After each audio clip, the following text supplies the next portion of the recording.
Lalaki nga nag-iskandalo sa barangay Ginbuno. Sospek na tipungawan sa singgitan sang biktima. Aring balita exclusive.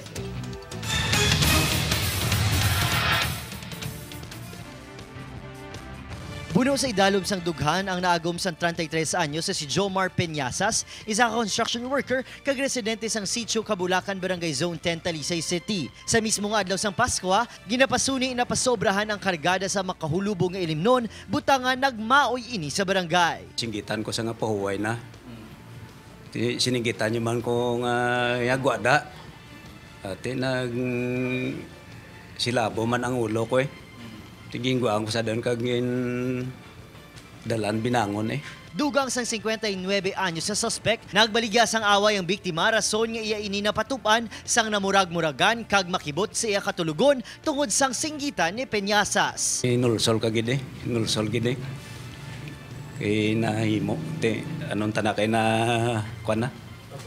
Natabo na. Gamit ang isa ka bolo nga nagalaba isa kag tunga katapak. Ginpasampulan sang suspect ang biktima. Hangga't maaari ay hinay-hinay lang sa pag-inom.